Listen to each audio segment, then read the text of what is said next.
Muy buenos días a los que recién se unen a la programación de Exitosa. Estamos en el 95.5 de la FM en Lima, son las 10 y 11 de la mañana.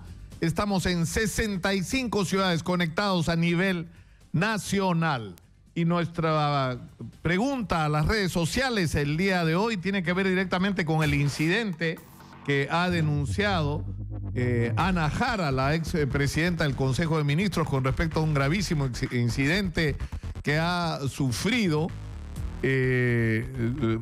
a raíz de que su madre supuestamente no fue atendida por no tener DNI en el hospital Rebagliati a la mano, y esto provocó que la señora falleciera. Y esto, sinceramente, nos pone una vez más sobre el tapete la situación en general de nuestro sistema de salud en todos los sentidos. Por eso nuestra pregunta en las redes el día de hoy es esta. ¿Qué opina usted? ¿Cómo califica el sistema de salud en el país? Sus respuestas nos las pueden enviar a través del Twitter, @exitosape, o en el Facebook Exitosa Noticias. Pero lo que sigue estando en el centro de la atención en este momento es la huelga magisterial. Y está con nosotros el profesor Pedro Castillo Terrones, él es presidente del Comité Nacional de Lucha de las Bases del SUTEP, que es la organización que ha conducido hasta este momento esta huelga. Profesor, muy buenos días. Muy buenos días, mi estimado Lucar. Yo, en primer lugar, quisiera agradecer a todo el país y a los maestros por su valentía y su coraje. También, permíteme un segundo, saludar a los hermanos de la región de Tacna, toda vez de que el día de hoy se celebra un día muy importante de la reincorporación de la heroica Tacna al seno patrio, ¿no? Y también saludar a los maestros de Lima, ¿no? Hemos visto en estos últimos tiempos cómo los maestros de Lima nos están fortaleciendo de sobremanera, y a los padres de familia también de Lima, que el día de hoy también van a marchar junto con nosotros, a los estudiantes, ¿no? Dando muestras no solamente de solidaridad, sino también que ya se encarna el problema de la educación, no solamente a nivel del magisterio, sino también de la crisis educativa en el país, ¿no? Ahora, ¿cuál es la situación, profesor Castillo? Comencemos por eso, de la huelga en este momento, porque el mensaje que ha pretendido transmitir la ministra Marilú Martens, que se ha paseado por todos los medios de comunicación desde el día jueves prácticamente, es el siguiente. Ya los reclamos de los maestros han sido fundamentalmente atendidos. Cualquier otra cosa pendiente podría resolverse en mesas de diálogo que se harán en todo caso en las regiones, y que en mesas técnicas, y que lo que toca es que regresen hoy a trabajar, y los que no regresen serán descontados y luego, si fuera el caso, despedidos y reemplazados. Y la información que se ha empezado a transmitir esta semana es que ya supuestamente, según la versión del gobierno, los maestros empezaron a regresar a las clases. ¿Esto es verdad? ¿Cuál es la información que tienen ustedes? Bueno, nosotros el día viernes tuvimos una asamblea de 318 delegados acá en Lima, a nivel nacional, una asamblea totalmente llena, donde nos hemos ratificado con continuar con la huelga, toda vez de que frente a estas amenazas y estas mentiras que viene dando la ministra de Educación, en vez de acercarse a dialogar, pues está ahondando más el problema, ¿no?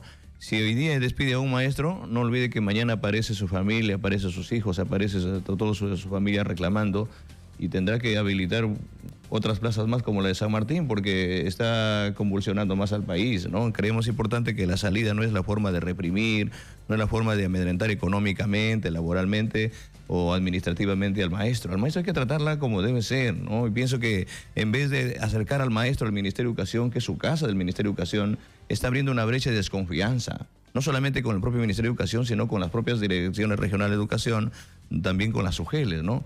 De acá un llamado a la autoridad correspondiente, al propio gobierno, de que está en su cancha. La pelota está en la cancha de ellos para solucionar este problema.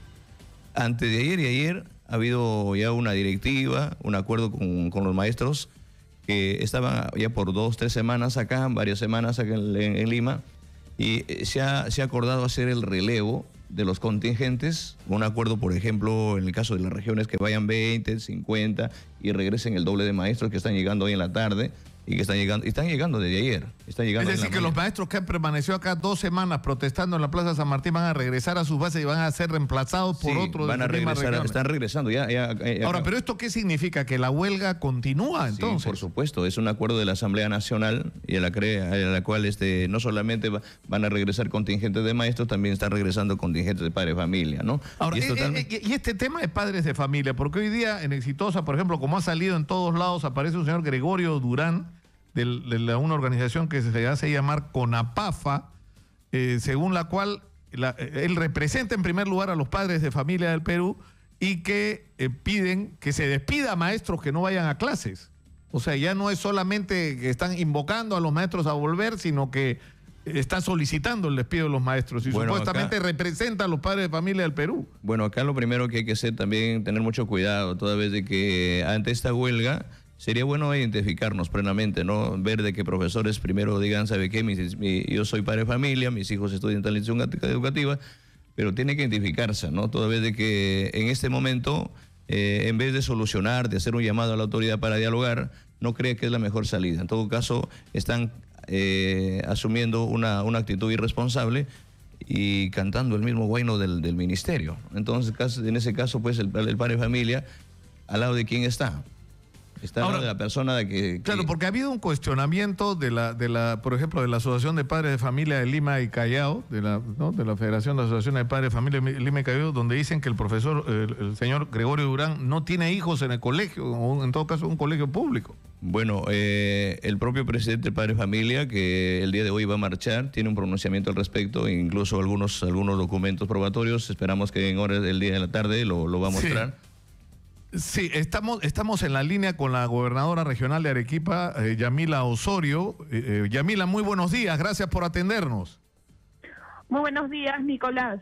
A tu disposición. Quisiéramos saber, estamos acá en los estudios con el profesor Castillo Terrones, el presidente del Comité de Lucha que dirige la huelga actualmente, y lo que quisiéramos saber es cuál es la situación de la huelga en Arequipa según el reporte que ustedes tienen. Bueno, preliminarmente estamos a más del 90% de asistencia de maestros. Los principales colegios emblemáticos, que eran los que todavía no reiniciaban, hemos verificado hoy que ya se han reincorporado a las labores, es algo positivo. Y saludamos a los maestros de Arequipa que han puesto por encima el interés de los niños y ante el riesgo de la pérdida del año escolar, pues finalmente ya los tenemos de regreso a clases. Ya se está empezando a aprobar el plan de recuperación de clases, con lo cual en el mes de septiembre no se van a perjudicar por lo que hayan dejado de trabajar en el mes de agosto. Hemos llegado a acuerdos con nuestros maestros para que reciban su remuneración mensual íntegra, bastando la aprobación del plan de recuperación de clases. Y también el día de mañana estamos constituyendo la mesa técnica regional para hacer seguimiento a los acuerdos del gobierno y para elaborar desde Arequipa una propuesta en relación a la evaluación de los docentes, a los criterios en realidad que son los que nos preocupan, esto de las 6 rúbricas y algunos criterios de subjetividad que podrían poner en riesgo la estabilidad laboral de los maestros. Nosotros compartimos la preocupación de nuestros profesores y por eso es que vamos a trabajar en la mesa técnica regional una propuesta desde Arequipa para que se puedan hacer algunas modificaciones a estos criterios a fin de que la subjetividad luego no se convierta en represalia al momento de la evaluación. Ahora, ¿qué va a pasar con los maestros que no regresen a clases y que continúen en huelga, gobernadora? Nosotros ya hemos abierto, Nicolás, un padrón para contratar docentes que los reemplacen de manera temporal. Esto no implica un despido de los maestros que se resistan a reiniciar las labores. Eso debo de aclararlo. Es solamente un reemplazo temporal porque nuestra función es garantizar la prestación del servicio educativo. Quiere decir que si en una semana el maestro decide regresar, pues automáticamente se reincorpora, solo que por el tiempo dejado de trabajar, lo que le voy a dejar de pagar, lo voy a pagar a quien lo reemplace temporalmente. Ahora, pero esperamos no llegar a ese nivel, Nicolás, porque el nivel Ahorita la evaluación preliminar, los reportes que estoy recibiendo son bastante auspiciosos. Vamos a tener un porcentaje, una cifra mucho más real en horas de la tarde y no creemos que debamos de llegar a ello. Bueno, yo le agradezco muchísimo a Yamila Osorio, gobernadora regional de Arequipa, por atendernos. Muy gentil, muy buenos días. Buenos días, Nicolás. Gracias. Bueno, esa es la información oficial desde Arequipa, Sí, Pedro. Saludar a la gobernadora regional de Arequipa. Ella misma lo ha manifestado, que solamente se trata de los colegios emblemáticos, ¿no?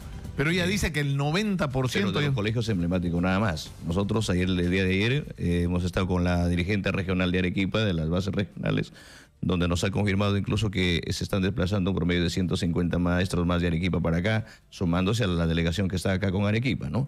En todo caso, hacer un llamado a los gobernadores regionales para que también, juntamente con el Comité Nacional de Lucha de las Bases Regionales, de una vez encaremos el problema de la huelga, toda vez de que en reuniones anteriores, en oportunidades anteriores, ellos a solicitud de la PCM se reunieron en Lima, ¿no? Y asumían una actitud totalmente equivocada, porque no era esa la salida, ¿no? Los gobernadores regionales nunca estuvieron en huelga y se facultaron en levantar una huelga, incluso con algunas amenazas económicas, administrativas. Y hago un llamado, ¿no?, a todos los gobernadores regionales para que también prontamente, así como se reúnen para ver el caso administrativo y la autonomía regional, asuman el problema también de ver el problema educativo. Ahora, ¿qué es lo que habría que hacer, profesor Castillo Terrones, para que esta huelga termine? ¿Qué es exactamente lo que ustedes están reclamando? ¿Que la ministra de Educación se reúna directamente y sin intermediarios con el Comité Nacional de Lucha? Eso es lo que queremos. Lo que queremos es conversar. Los problemas, hemos dicho 1000 veces que los problemas se solucionan conversando, ¿no? Queremos una respuesta viable, una respuesta. ¿Qué piensa la ministra concerniente a nuestra problemática? Que no diga una respuesta hasta dónde está en la capacidad del Ministerio de Educación darle una salida a nuestra plataforma, a nuestro pliego de reclamos, ¿no? Porque si bien es cierto, nos sentamos a conversar, planteamos nosotros y ella saca un decreto supremo diciendo pues estos son los acuerdos. Y no aparece ningún acuerdo y no aparece ningún planteamiento de nosotros, ¿no? Y por ello creemos importante de que los compromisos tienen que ser compartidos. Nosotros no somos sectarios, ¿no? Hemos demostrado que somos una dirigencia de apertura, de diálogo. Hemos ido varias veces y inclusive hemos pernoctado, ¿a usted le consta? ¿No? Que hemos amanecido en el propio Ministerio de Educación. Y producto de Sí. Y producto de esas conversaciones en el decreto no se plasman en el decreto supremo, ¿no? Ahora, se ha convertido en uno de los ejes de controversia el tema de la evaluación. Bueno, al principio, y esto es penoso, porque quita el eje de la discusión y ahonda las diferencias, ¿no es cierto? Así como en algún momento se acusó a los dirigentes, en particular usted, de tener algún tipo de vínculo con corrientes violentistas y con los rezagos de Sendero Luminoso, ahora la versión era: el ministerio quiere la evaluación, los maestros no. Ahora resulta que no, que los maestros sí quieren la evaluación y que la discusión es qué tipo de evaluación es la que se va a hacer y quién la va a hacer. Pero ¿cómo se va a resolver este problema? Porque hay una cosa al final que a un sector de la opinión pública sí le parece pertinente. ¿Qué pasa con aquellos maestros que en realidad no están calificados necesariamente para la función? ¿Cómo se va a manejar ese tema? Bueno, nosotros hemos hablado permanentemente y lo hemos debatido desde nuestras reuniones distritales, provinciales, sectoriales, exigirle al propio Ministerio de Educación que implemente una evaluación, no solamente que lo haga obligatoria, que lo haga permanente y que lo haga una evaluación formativa, donde considere el contexto donde se desarrolla la misma escuela. Es decir, a nosotros no nos pueden decir, ¿sabe qué?, que la evaluación esté supeditada, por ejemplo, donde hay una responsabilidad por parte del propio gobierno, ¿no? Si nosotros, por ejemplo, que trabajamos en instituciones educativas donde en la práctica se está descuidando, por ejemplo, la misma inclusión social, porque todos los niños, usted entenderá, por ejemplo, cuando usted ha sido niño... ¿Usted ¿de dónde es maestro? Usted es maestro en Chota, ¿no es cierto? Sí, yo trabajo con 5º y 6º grado, con 2 grados y todavía tengo... 2 grados en una sola aula. En una aula, que aparte de eso yo las cocino a mis alumnos. Yo barro mi institución educativa. El problema el problema educativo no solamente puede estar... increíble. O sea, usted tiene que llegar al colegio, primero barrer, de ahí dar clases y de ahí cocinarle a los alumnos porque tienen jornada completa. Claro, y acompañarles en todo momento a mis alumnos. Que ellos, por ejemplo, porque todos los alumnos no llegan a la misma hora a la institución.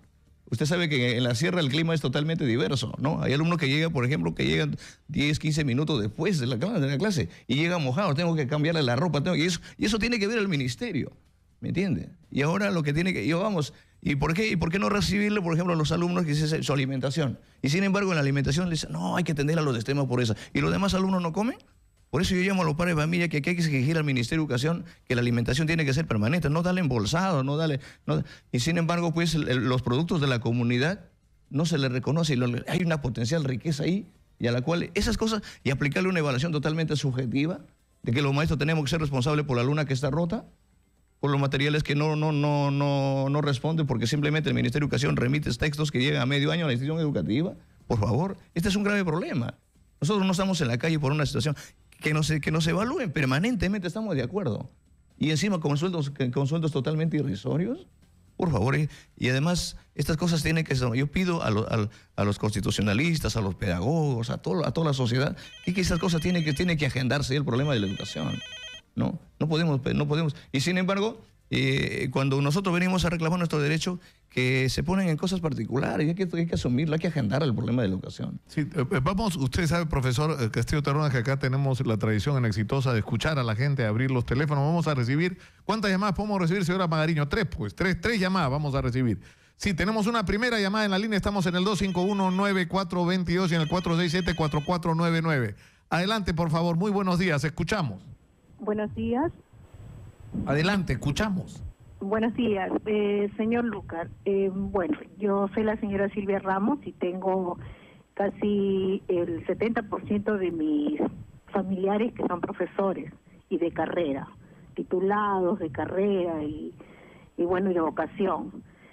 Es una lástima, es mi parecer, tener como dirigente a usted, señor Terrones. No le puedo decir educador, no le puedo decir profesor, porque realmente usted no es ejemplo de profesor, tampoco es ejemplo de padre de familia. Usted en realidad no ha llevado el diálogo y no sabe respetar a la ministra, al presidente, no sabe respetar. Y realmente no explica realmente a los profesores y no explica al público qué es lo que realmente desean los profesores. Está bien, es las rúbricas, la parte de las rúbricas, pero se puede dialogar, se puede hablar. Lo que usted sabe solamente es enseñar a la gente a hacer teatro, a hacer otras cosas. No sabe usted en realidad. Y mire, usted el otro día dijo que usted no habla con fantasmas, que los congresistas son unos fantasmas. Sin embargo, sí acude a ellos. En realidad, señor, usted no tiene nada de educador. Para mí, usted no es un profesor. Bueno, muchas gracias, señor. Acá, por supuesto, profesor, tendrá que escuchar las opiniones y los puntos de vista de todo el mundo, porque de eso se trata. Vamos a escuchar las 3 llamadas y luego vamos a regresar al estudio con el profesor Pedro Castillo Terrones. Adelante, por favor, escuchamos. ¿Aló? Sí, muy buenos días, adelante.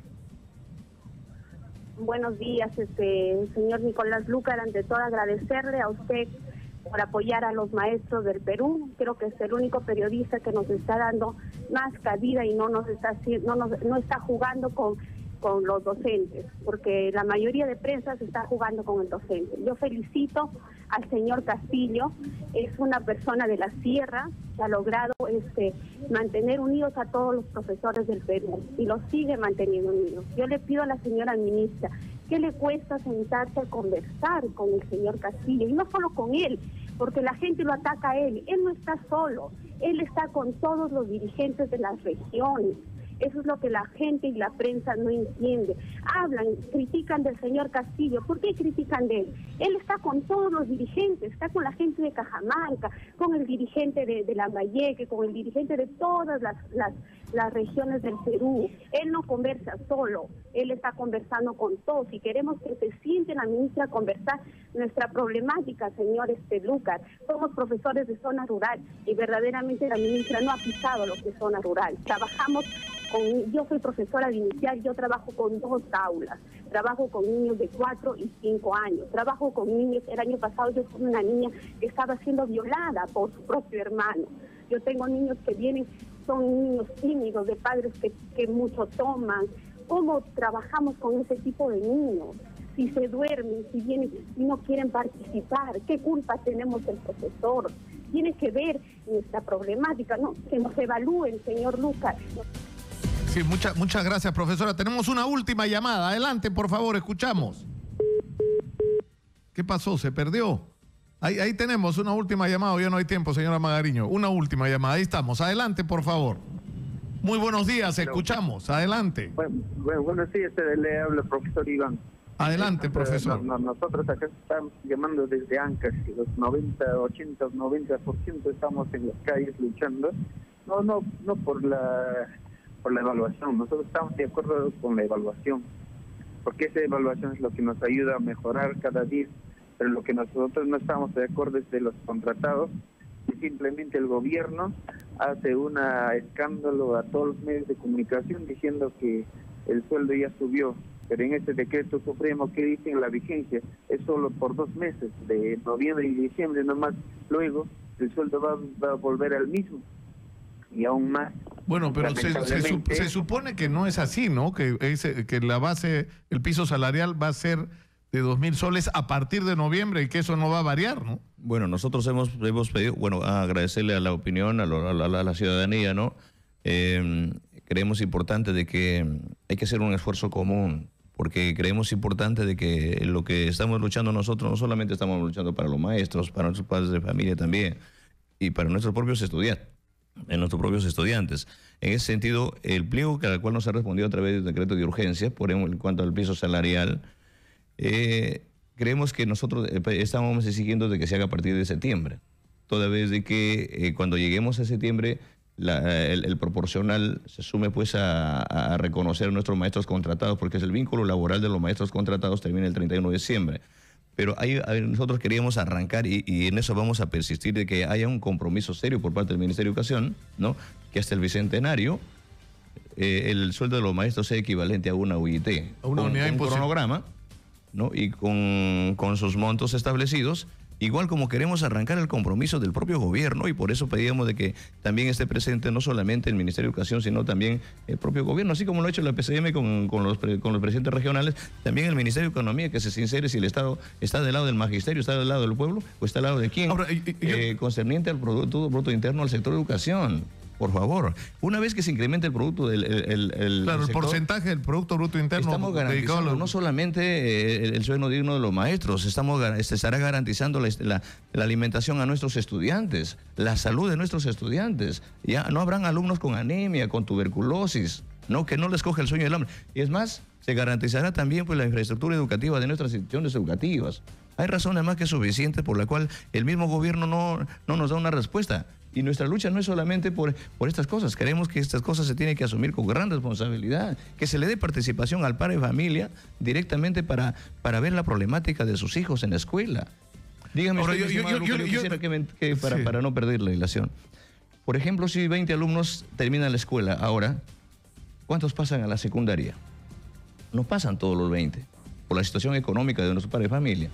Échale pluma que ingresan 15 a la secundaria. De los 15 que ingresan el primer grado a secundaria, ¿cuántos terminan la secundaria? No terminan los 15. Pueden terminar el 50%, que terminen 10 que terminen la secundaria. De los 10, ¿cuántos ingresan a la universidad? No ingresan, ni siquiera tienen la oportunidad para pagar una academia. Échale pluma que ingresen unos 5. De los 5 que ingresan a la universidad, ¿cuántos terminan la universidad? Que terminen unos 3. Cuando terminan los 3, todos tienen oportunidad de trabajo. Y el resto que se han quedado en el camino están dedicados a otra cosa, pues. Se tienen que dedicar a la delincuencia, a tantas cosas. Abandonan su tierra, vienen a Lima a formar los grandes cinturones de pobreza. Y eso se les dice. ¿Y por qué no asume la responsabilidad? Entonces yo le dije que ya tenemos que terminar por ahora, profesor Castillo Terrones, pero yo al final de la entrevista que tuve con la ministra Marilú Martens el día viernes, le dije, ¿por qué no sinceraban las cosas? ¿Por qué no hacían una reunión entre los 30 representantes del Comité Nacional de Lucha, porque ustedes han elegido 30 representantes, la ministra y todos los asesores que ella requiera, los congresistas, si fuera el caso de la Comisión de Educación, que se han prestado y han participado para una mediación, y se hace un diálogo público y abierto y transparente para que todo el mundo escuche qué es lo que se está diciendo y no recibamos versiones de que dicen, no, sino que nosotros, el país entero, vea lo que está pasando. Yo creo que eso sería una buena manera de enfrentar esta situación, agarrar el toro por las astas y terminar de una vez con este conflicto que en realidad nos está perjudicando a todos. Yo le agradezco mucho al profesor Pedro Castillo Terrones. Toda vez de que pues Exitosa siempre se ha identificado con los maestros, y hacer un llamado también a todos los maestros a mantenernos unidos, no solamente en la calle, sino también a defender nuestros justos derechos. En este momento vamos a participar en la movilización. Muchas gracias al profesor Pedro Castillo Terrones, presidente del Comité Nacional de Lucha de las Bases del SUTE. Vamos a la pausa. Regresamos con más. Esto es Exitosa 95.5 de la FM. Vamos a hablar de la crisis de la salud pública desde un ángulo del que no se habla. El CIS no solo le debe a los hospitales, le debe a los proveedores y debe fortuna. Vamos a hablar de eso, de la situación de la salud en el Perú. Estamos de regreso, esto es Radio Exitosa 95.5 de la FM, son las 10:38 de la mañana, soy Nicolás Lucar y esto es un mensaje de nuestro auspiciador. ¿Sabías que desde hace 50 años Paraíso está presente en todo el país? Un colchón diferente, 100% peruano, que cuenta con la más alta tecnología y los más altos estándares de calidad y que te da una garantía real que te asegura un descanso reparador para una vida saludable. Paraíso, 50 años soñando contigo. Nuestra pregunta hoy día en las redes sociales, ¿qué piensan ustedes? ¿Cómo califican ustedes la situación de nuestro sistema de salud? Sus respuestas nos las pueden dar en el Facebook a través de Exitosa Noticias o en el Twitter en @ExitosaPE.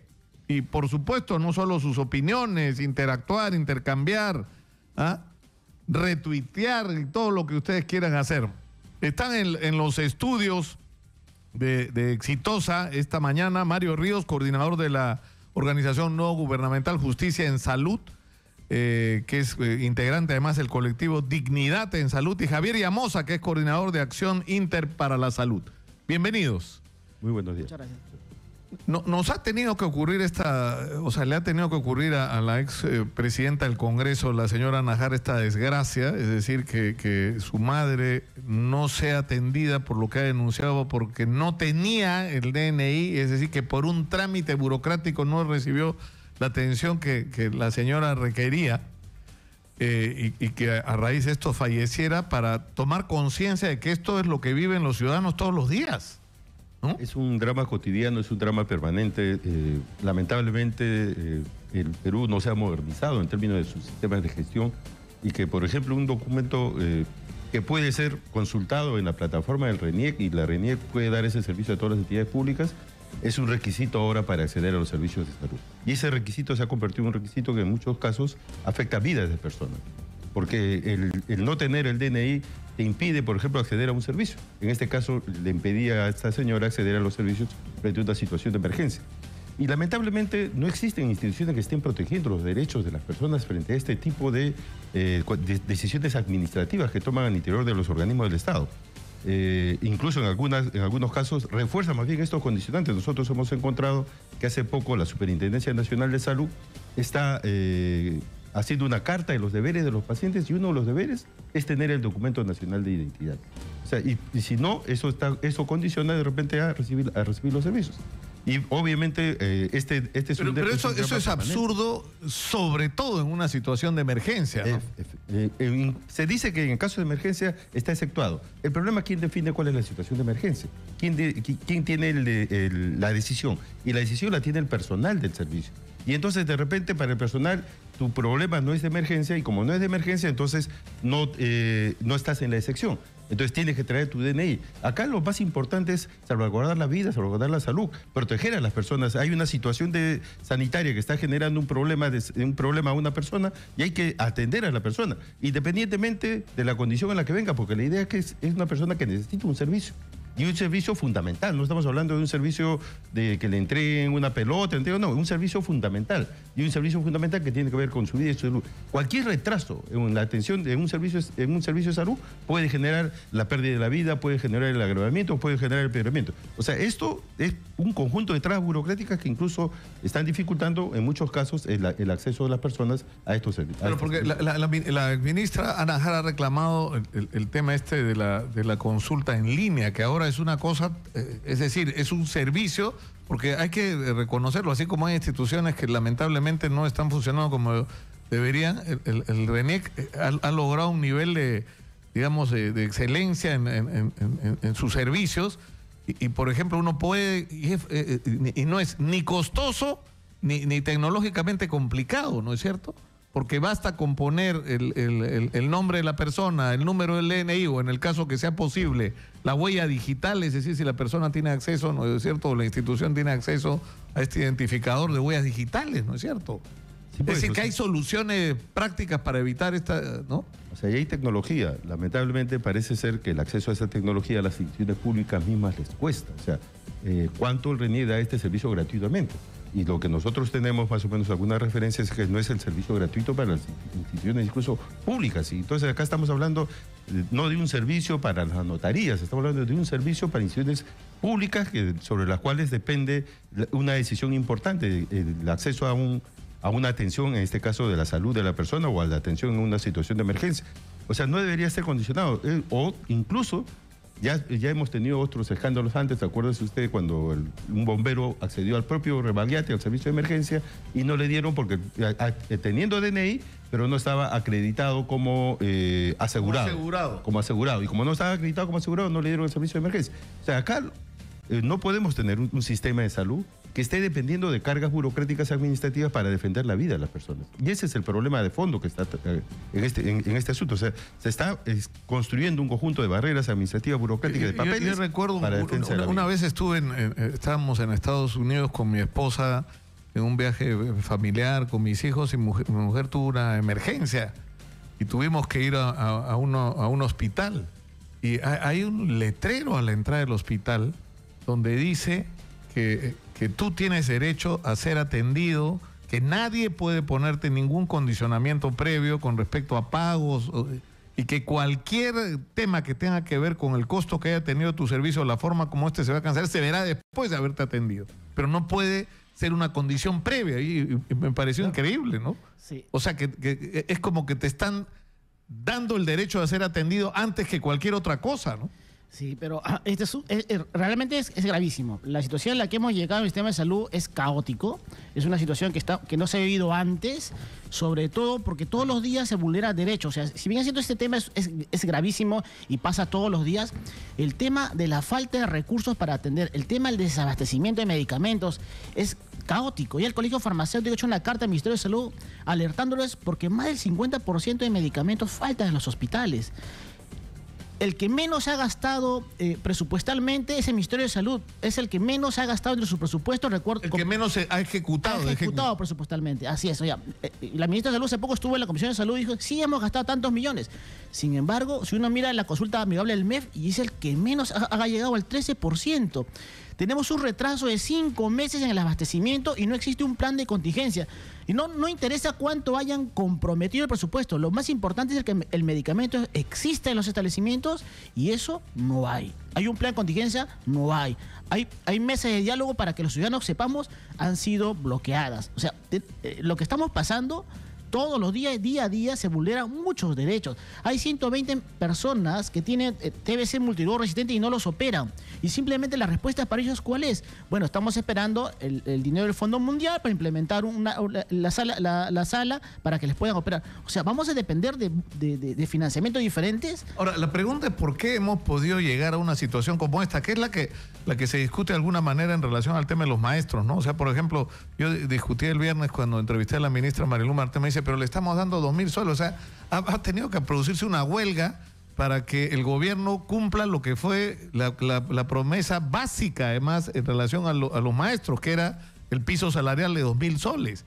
Y lo que decían, bueno, pero lo vamos a hacer el 2018, oye, pero el 2018 van a tener un año y medio en el gobierno. O sea, ¿qué manera de honrar una promesa es esa? Y además, mientras me hablaba la ministra, le juro, yo pensaba, o sea, ¿cómo hace uno para vivir con 2.000 soles? ¿No? Es decir, para no solo comer, transportarse y las historias que cuentan los maestros. O sea, la pregunta es, porque esto nos ha pasado también en salud, ¿no? ¿Cómo hemos podido llegar a este nivel de deterioro? Sí, hay personas que toman un medicamento llamado tenofovir, que cada 5 días tienen que ir al establecimiento porque están fraccionando su medicación. Y las personas viven de eso. Y cada 5 días tienen que pedir permiso de su trabajo o agenciar sus pasajes para ir a que le entreguen su medicamento. Y esto es increíble. Antes era cada 30 días, un tratamiento mensual. Ahora cada 5 días tiene que estar. ¿Por qué? Porque no hay medicamentos, les han fraccionado y si no le entregan esto, las personas pierden la calidad de vida. O sea, es caótico el sistema. No tenemos capacidad de gasto. En la emergencia del año pasado, cuando se declaró en septiembre la emergencia, pidieron 103 millones de soles solamente para abastecer materiales médicos y medicamentos en Lima Metropolitana. Solo gastaron 28 millones de soles. No hay capacidad de gasto y eso lo estamos viendo ahora nuevamente con la baja ejecución presupuestal que tenemos en el Ministerio de Salud. Yo quiero ahí recuperar un poco la reflexión que estabas haciendo y que tiene que ver con un problema del interés de los políticos, o sea, del Estado, de las prioridades, ¿no? Del Estado, de los gobiernos, en temas tan importantes como son la salud y la educación de la gente. Y lo que nosotros hemos notado en los últimos años es que, ya estamos hablando de 30, 40 años, pero no ha habido mayor interés. Nosotros hemos salido de un colapso operativo de los servicios de salud de los 90, de la crisis de los 80, y ahora estamos volviendo a otro colapso del sistema público de salud, que no tiene financiamiento suficiente, no tiene los recursos humanos suficientes, la infraestructura, el equipamiento está retrasado. Claro, porque no es que tienes un problema con los honorarios de los médicos, enfermeras, obstetras, tecnólogos médicos, trabajadores administrativos, ¿no? Tienes un problema con que no hay medicamentos, tienes un problema con que no hay equipos o los equipos están malogrados y no se reparan, salas de operaciones cerradas porque no se pueden, ¿no es cierto?, habilitar, es decir, una déficit de infraestructura, ¿no es cierto?, problemas porque no hay recursos para... O sea, tienes todos los problemas juntos. ¿Cómo lograste, o sea, hacer una cosa tan... Acuérdate que el año pasado declararon emergencia el sistema de salud. Ahora, lo que ustedes dicen es que a todo esto se agrega que hay una incapacidad de gestión. O sea, tienes todos estos problemas y encima gestionas mal. Poco presupuesto, no lo gasta bien y lo que gasta, lo gasta mal. Porque pagamos medicamentos, los medicamentos que están en monopolio en el país es el precio más alto comparado con Colombia, con Argentina, con México. O sea, esta política que tenemos, que no se toca al inversionista, hace que el inversionista pues abuse cuando se encuentra solo en el mercado, y esto es un resultado de un estudio que hizo el Ministerio de Salud. El precio que tenemos en medicamentos cuando están solos en el mercado es el precio más alto comparado con todos los países. O sea, lo poco que tenemos en salud lo estamos gastando mal también. Vamos a recibir, si lo permiten, nuestros invitados. Estamos con Mario Ríos, coordinador de la ONG Justicia en Salud, y Javier Llamosas de Acción Inter para la Salud. Tenemos llamadas del público, estamos en el 251-9422 y en el 467-4499. Muy buenos días, adelante, escuchamos. Buenos días, Nicolás, y buenos días a tus invitados ahí. Les está hablando de Chimbote. Adelante. Nicolás, bueno, pues antes que nada, mi condolencia con la ex ministra. Es una pérdida realmente irreparable de su madre. Pero esto es lo que ha vivido la ministra hoy en carne propia. Bueno, como ustedes ya saben, es una evidencia que vimos todos, pero absolutamente todos los que estamos aquí en salud. Yo pienso, yo así como digo, así como como se están peleando por los exámenes para los profesores, ser evaluados, imagínense usted que esos exámenes con el mismo formato que preferían los médicos que atienden en salud.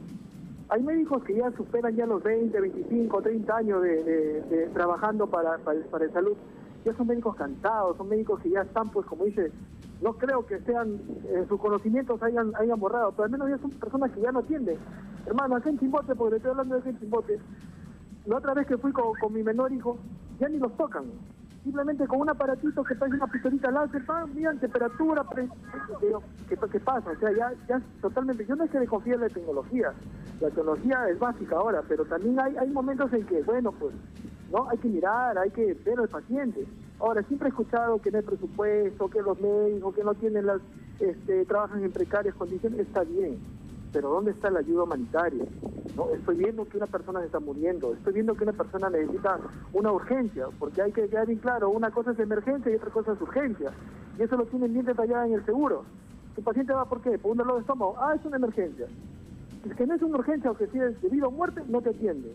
Lo mismo pasó con mi madre, ya mi madre fallecida. Yo tenía la urgencia que le había dado un infarto. Llama al seguro, para la ambulancia, hermano, después de 2 horas me devolvieron la llamada, ya cuando mi madre ya fallecía en mi casa, para decirme, para tomarme los datos, o sea, es una burocracia total. Yo pienso que debería haber una reestructuración, y no solamente el examen se debe aplicarse a los profesores, sino también a los médicos. A ver, vamos a ver si alguien se atreve a pasarlo. Muchas gracias.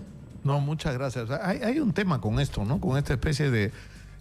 No lo quiero justificar, ¿no? Pero en un contexto tan desgastante cuando tienes, por ejemplo, en el caso de salud, una multiplicación de las atenciones, sin que te hayan dado los recursos necesarios para cubrir esas atenciones. No tienes el equipo que debes tener. No hay medicamentos en general en el sistema porque hay un déficit de recursos por un lado y hay una mala gestión. O sea, finalmente eso termina afectando digamos, el espíritu con el cual haces tu trabajo, ¿no? ¿No? Te crea un contexto así propicio para la desmoralización y, bueno, que al final, o sea, está mal, ¿no? Está mal que ocurra, pero ocurre, ¿no? Ahí, ¿cuál es el objetivo político de este gobierno en el campo de la salud? ¿Alguien lo sabe? Nadie lo sabe. ¿A qué estamos aspirando llegar al cabo de los 5 años? ¿Cuáles son los objetivos, las metas, las políticas que va a tener este gobierno al cabo de 5 años? No hay idea, y al igual que no hay idea en educación. En educación se está planteando el tema como si la responsabilidad de la mala educación en el país sea de los profesores. Igual se está queriendo plantear acá el tema como que si solamente el problema son de los profesionales. No, acá hay un problema de ausencia de políticas globales, integrales, que resuelvan los problemas de fondo en la salud del país. Y eso, lamentablemente, creo yo que hay 2 reformas muy importantes que están siendo reformas olvidadas. La reforma de la educación y la reforma del sistema de salud. Si no se cambian estas cosas, vamos a seguir profundizando y viendo casos dramáticos como el que hemos observado hoy día. Sofía Gallegos está en estos momentos precisamente en el hospital Rebagliati, donde ocurrió este penoso incidente con la madre de la expresidenta del Congreso, Ana Jara. Adelante, por favor, Sofía. Gracias, información en vivo. Continuamos pues nosotros en los exteriores del hospital Rebagliati. Siguen acercándose los pacientes para manifestar sus reclamos constantes. Vamos a conversar rápidamente con una señora. ¿Cómo está, señora? Buenos días y bienvenida a Radio Exitosa. ¿Su nombre? Yo me llamo Selmira. ¿Qué es lo que ha pasado, señora? ¿Sabe que yo me trato en salud mental por una depresión que tuve y la receta me la dan por 3 meses? O sea, mensual tengo que venir a recoger la medicina. Pero a veces por A o B me olvido y porque ya pasaron las fechitas se niegan a entregarme. Me dicen que ya no porque ya pasó la fecha. Eso quiere decir que pierde sus medicamentos, digamos. Pierdo el medicamento. Y tiene que comprar en otra. Claro, tengo que comprar. Dígame, señora, ¿alguna vez ha tenido algún problema con el tema del documento de identidad? Que si de repente no lo presentaban, no la atendían. Bueno, no, gracias a Dios que no. ¿O algún otro paciente que haya tenido conocimiento? Bueno, sí, a familiares que han venido, no los aceptan si no presentan su documento de... ¿Y usted tiene conocimiento que cualquier hospital tiene el derecho de verificar en el sistema la identidad del paciente? Por supuesto, porque primero está la salud. La emergencia es la salud.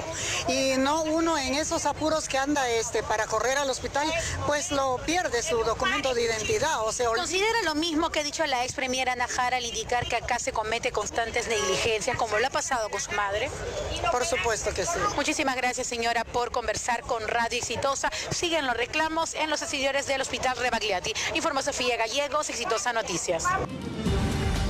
Muchas gracias, Sofía. Ahora, ¿qué se hace frente a esta situación? ¿Qué es lo que hay que hacer para salir de esto? Porque, por ejemplo, yo escuchaba el otro día al doctor Vallejos, el ministro de Salud, decir que él no entendía por qué, por ejemplo, la iniciativa de estas compras corporativas, ¿no es cierto?, que no debería ser tan complicado. ¿Cuáles son los requerimientos de cada medicamento? Y comprarlos todos juntos. Vamos a conseguir mejores precios, va a ser ¿no es cierto?, un manejo más eficiente. Hay que tener cuidado, por supuesto, de cometer errores con respecto a la calificación de los proveedores, ¿no es cierto?, cuidarse de la corrupción, de la gente que quiere meter la mano ahí, todo lo que hay que hacer, pero digamos, hay maneras de enfrentar, ¿no? O tener un programa de mantenimiento. Ahora ya es casi poco común encontrar equipos que se compren sin que incluyan el servicio de mantenimiento. Es decir, hay respuestas y soluciones para todo. La pregunta es por qué no se hace. Sí, son más de 10 años que tenemos haciendo estas compras corporativas y sobre todo por la modalidad de subasta inversa. Es un gran avance en el país cuando fue lanzado esto, a diferencia de muchos países. Pero de esto, que trajo mucho beneficio, hoy en día tenemos que el Estado tiene que innovar nuevos mecanismos y ser más dinámico que el propio mercado, porque el mercado busca formas de cómo entorpecer esto. Y lo que hemos sufrido ahora es que esta compra corporativa que se lanzó el 30 de diciembre del 2016 recién acaba de acabar más o menos en agosto. En este mes se ha acabado este proceso. La primera entrega va a ser en noviembre. O sea, lo que supuestamente debería ingresar en abril va a ingresar en noviembre. ¿Y por qué hemos llegado a esto? Porque ha habido todo un sistema todo una incertidumbre, duda y desconfianza en las personas que estaban en esta nueva gestión. Ha tercerizado las compras, las personas que están haciendo las compras no conocen. Cuando hay una experiencia acumulada grande de varios años, y esto ha llegado a cometer graves errores que eran predecibles y que lamentablemente quien va a pagar los platos rotos sobre esto va a ser el ciudadano, porque hay 5 meses de desabastecimiento que el Estado va a tener que mostrarnos un plan de contingencia, porque el desabastecimiento es hoy, ¿no? Bueno, yo le agradezco muchísimo a Mario Ríos, coordinador de Justicia en Salud, y Javier Llamosas, coordinador de Acción Inter para la Salud, por estar con nosotros y no sé, yo espero sinceramente que esta desgracia que le ha ocurrido a Ana Jara nos obligue a mirar, insisto, lo que los ciudadanos comunes y corrientes de a pie viven todos los días y que nadie le preste la atención debida. Muchas gracias por estar acá. Antes de ir a la pausa, miren lo que tengo acá. Ha estado saliendo a declarar Gregorio Durán, representante de la CONAPAFA, ¿no? De una especie de confederación nacional de asociaciones de padres de familia. Bueno, el señor Durán tiene 3 hijos, según su hoja de vida, ¿ya? 3. Gregory, Gabriela y Giovanna. ¿Ya? Yanina, perdón. Gregory, Gabriela y Yanina. Yanina, el año 2010, estudió comunicación audiovisual en el Instituto Superior Tecnológico Diseño. Su hija Gabriela es traductora de inglés, graduada en el Instituto Cultural Peruano Norteamericano. Y Gregory, que entiendo es su hijo mayor, es periodista profesional, graduado en la Universidad San Martín de Porres. O sea, hay una cosa que es clara. El señor Gregorio Durán, por lo menos hasta este momento que yo tengo la información en la mano, no tiene hijos en el colegio, pues. No tiene hijos en el colegio. Entonces, ¿cómo alguien que no tiene hijos en el colegio puede ser el dirigente más importante de las asociaciones de padres de familia que tienen hijos en el colegio? Entonces, eso es lo que está mal, sobre todo si esta información se confirma como válida. Es decir, que personas que no están involucradas efectivamente en el conflicto ahora aparezcan haciendo declaraciones que le resultan pertinentes a la gente del gobierno. Acá está. Es la propia información dado por él. Mi hoja de vida, Gregorio Durán Aguilar, DNI 06679716, nació el 22 de febrero del año 50 en Lima, ¿no es cierto? Es un destacado folclorista de reconocida trayectoria y ha trabajado toda su vida, ¿no? En temas, según él, relacionados con la educación, pero no tiene hijos en el colegio. Si no tienes hijos en el colegio, entonces no eres padre de familia, pues. Vamos a la pausa. Regresamos con más. Esto es Exitosa 95.5 de la FM. Soy Nicolás Lucar. Son las 11:08 de la mañana. Esto es Radio Exitosa 95.5 de la FM en Lima. 65 ciudades conectadas a nivel nacional. Y esto es un mensaje de nuestro auspiciador. ¿Sabías que Paraíso es la única marca de colchones en el país que tiene un laboratorio en el que cada insumo y luego el colchón terminado es sometido a 7 rigurosas pruebas y a exigentes controles de calidad para asegurar la garantía real de sus productos? Si no pasa los controles, no sale a la venta. Esto garantiza que en tu colchón Paraíso puedes tener el mejor descanso para una vida saludable. Paraíso, 50 años soñando contigo. Y de las dificultades en la educación, y vamos a seguir día a día qué está pasando, ¿no? Porque hoy es un día crítico realmente en relación al tema de la huelga magisterial. El gobierno se ha jugado el todo por el todo. Además, alguien de hecho al presidente PPK que ya se acabó la huelga, ¿no? Que ya está llegando a su fin, pero vamos a ver qué ocurre el día de hoy. Realmente es clave para ver cuál es la situación que enfrentamos. Pero mientras tanto, digamos, la atención se ha desviado hacia la situación de la salud y en particular de salud por el incidente ocurrido con la madre de la expresidenta del Congreso, exministra Ana Jara. Y nuestra pregunta por eso en las redes ha sido: ¿qué piensa la gente sobre la situación de nuestro sistema de salud en general?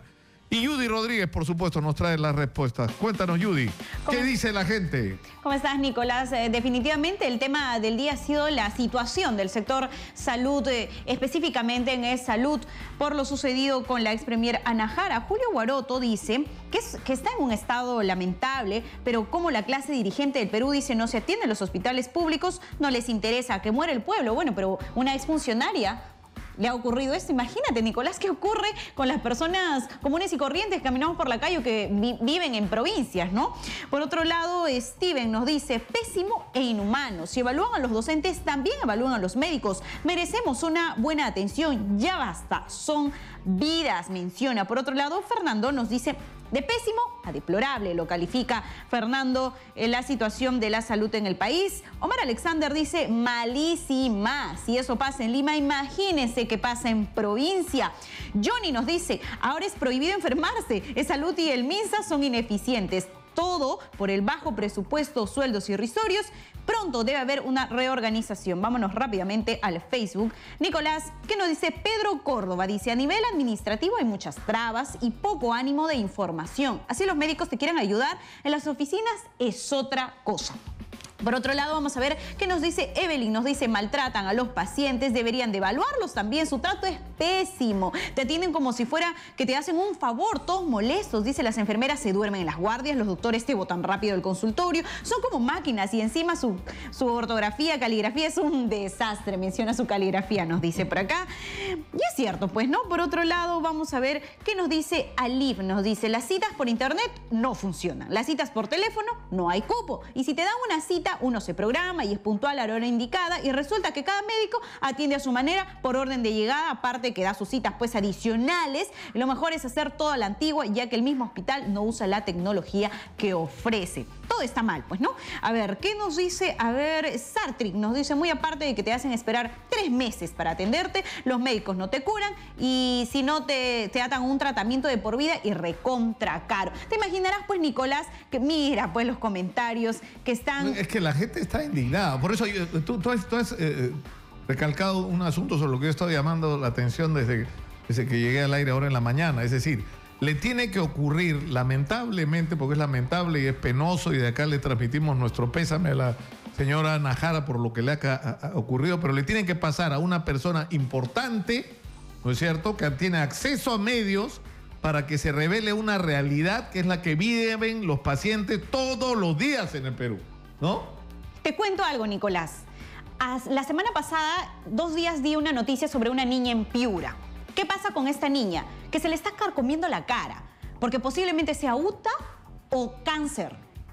Y nadie la puede traer a Lima, no la pueden trasladar desde un hospital de Piura a Lima. Y a la niña se le está ya perdiendo parte de los músculos de la cara. Y nadie lo conoce, lo decimos acá en radio, pasa 2-3 segundos y no se vuelve a saber más de ella. Le tiene que ocurrir a un personaje que tiene, como tú dices, miles de seguidores en Twitter para que los medios podamos responder, podamos dar a conocer o que responda el titular de salud. A mí me pasa una cosa totalmente loca, ¿ya? Hay gente que me llama, alguna gente que conozco, amiga, parientes, y hay gente a la que ni siquiera conozco que me llama y me dice, señor Lucar, tengo un problema porque necesito una cita urgente. Mi mamá le han vuelto a encontrar cáncer, se muere y le han dado cita para dentro de no sé cuántos meses, pero es urgente.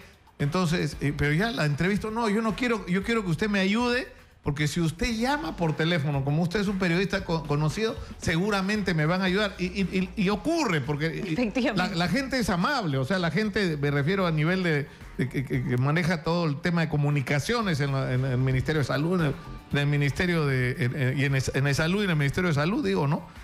Y que están sometidos a enormes presiones por eso, porque finalmente ahí es donde llegan todos los reclamos y las molestias de la gente, pero no debería ser así. Es que las instituciones, en lugar de importarle la reputación con la gente, le importa la imagen institucional y cómo nos ven los medios. Cuando el Vox Populi, lo que dice la gente, el boca a boca de la gente debe ser aquello que diga a los medios, ese hospital es bueno, esa institución es buena o ese gobierno es bueno. No notitas de prensa nada más, ¿no?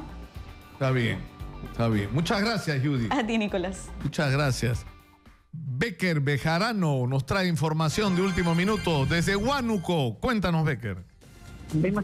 Buenos días, Nicolás.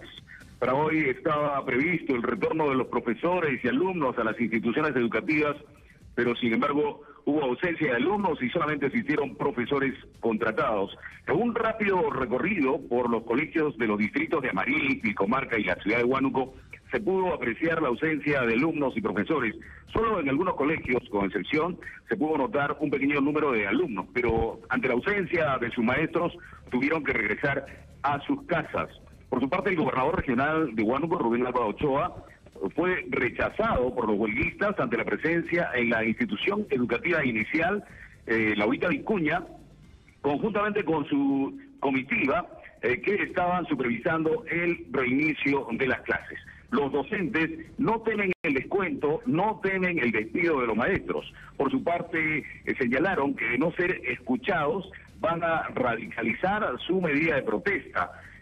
Y hoy en horas de la mañana bloquearon los 3 accesos a la ciudad de Huánuco, con destino a la ciudad de Tingo María, a la zona de Santo Domingo y también la carretera central con destino a la ciudad de Lima. Desde Huánuco, Becker Bejarano, Exitosa Noticias. Muchas gracias, Becker. Y me informan que hace unos minutos un grupo de manifestantes del magisterio ha ido a el Parque Kennedy en Miraflores, con lo cual ya no solamente tenemos maestros en la Plaza San Martín, sino ahora tenemos maestros concentrados en la plaza más importante de Miraflores, que es el distrito turístico por excelencia en la ciudad de Lima. Tenemos información desde Chepén. José Machuca nos cuenta lo que está pasando. Vamos a tratar de hacer nuestro propio reporte de lo que está pasando en la huelga, porque unos dicen una cosa, otros otra. Bueno, vamos a ver con nuestros corresponsales, colaboradores y amigos qué es lo que está pasando con la huelga de los maestros en todo el país. Adelante, por favor.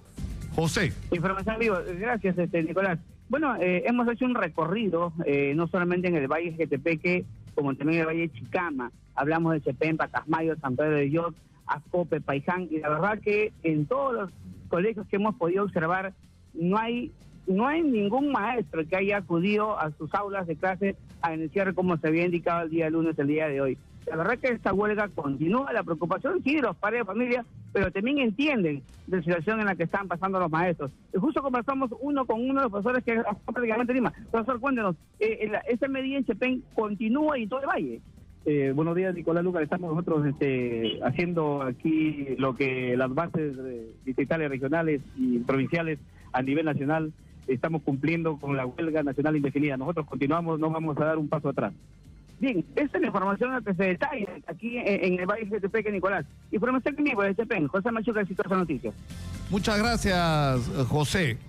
Bueno, hemos tenido dos reportes en unos minutos. En Huánuco la huelga sigue, en toda la zona de Chepén, Jequetepeque, San Pedro de Lloc, la huelga también continúa. Y vamos a averiguar qué está pasando exactamente en Arequipa, porque nos han dicho que, por ejemplo, en Lima ha ocurrido algo sorprendente. Han ido maestros que se han presentado en la mañana temprano, han firmado y de ahí han salido para continuar con la huelga, con lo cual formalmente han registrado su asistencia para protegerse de cualquier amenaza de despido. Pero en fin, vamos a ver qué ocurre, porque en realidad esta especie de confrontación que se ha producido del endurecimiento del gobierno diciendo más o menos ya no hay nada que discutir con este Comité Nacional de Lucha y los que no regresen serán incluso despedidos, y en el otro lado el Comité Nacional de Lucha diciendo la huelga va a continuar y se va a radicalizar. Ya estamos viendo lo que está pasando ahorita. Ya no solamente hay maestros manifestantes, en el caso de la ciudad de Lima, en la Plaza San Martín, sino se han trasladado una parte de ellos a Miraflores,